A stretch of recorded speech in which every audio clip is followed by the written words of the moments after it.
Turning raw walnut into this charcuterie board. Let's build. I started by looking through 2 walnut slabs I had in the shop. These were rough, not flattened yet, and each had a few cracks and knots to work around. Before anything else, I played around with some handle templates, measured everything out, decided which shape fit the grain best. Once the layout was set, I rough cut the board using a jigsaw. This part is just about getting the general shape. Nothing needs to be perfect yet. When cutting with a jigsaw on hardwood, you gotta be very patient, especially with the curves. I also drilled the hole inside of the handle so the jigsaw could cut that out as well.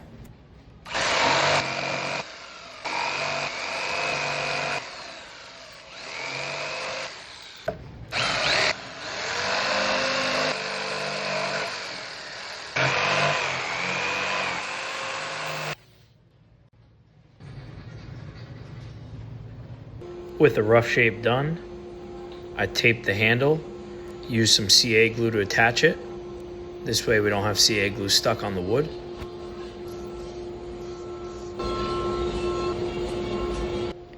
Next, I was changing the router bit to a flush trim bit. Set up the height where the bearing was able to ride right on the template.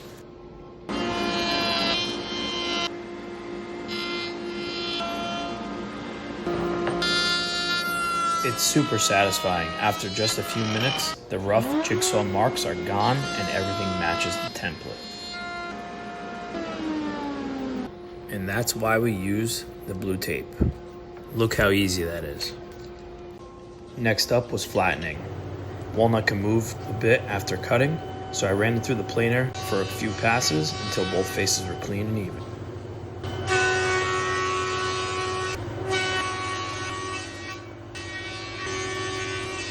There were a few small knots I wanted to stabilize, so I cut them open.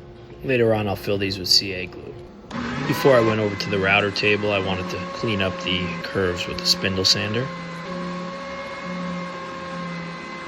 Tested my round over profile on a scrap piece of wood before committing to the board. Once I liked the test piece, I then rounded over the whole board, making it comfortable to carry.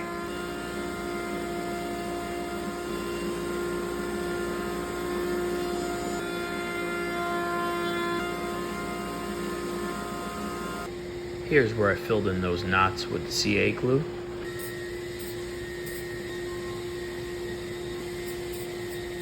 This one I had to tape the front so the glue wouldn't leak out. Since it was so deep, I had to fill it twice. I then sanded the CA glue flush so I could begin my sanding process. For the CA glue, I used 120 grit. If you guys found any more success with other grits, please let me know in the comments. After that, it was all sanding. I used pencil marks so I could see my progress and worked through 80, 120, and 180.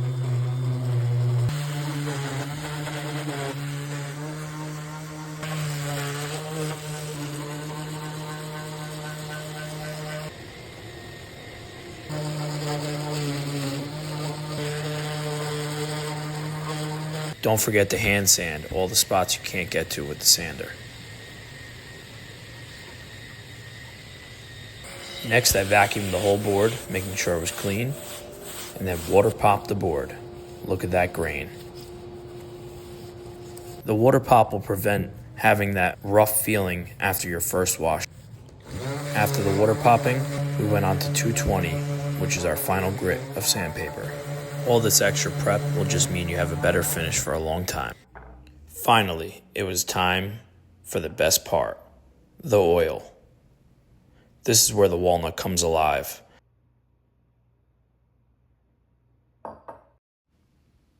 Look at that beautiful grain.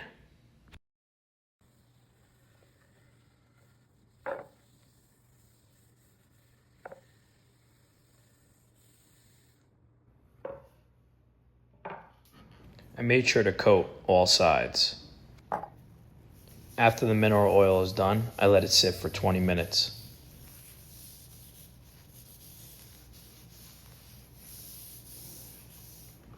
might have to keep this one for myself.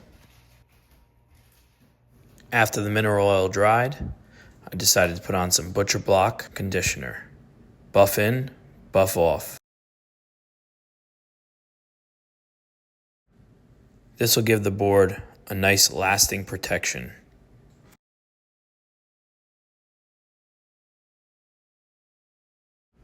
And here's the finished board. Simple build, clean profile, and the grain on this slab really showed up. I'm making a few more of these for the holidays, so if you want to see more builds or grab one, make sure to subscribe. Stay tuned for the next episode of Built by Bone. What would you like to see next? Edge grain or end grain cutting boards? Leave a comment and let me know.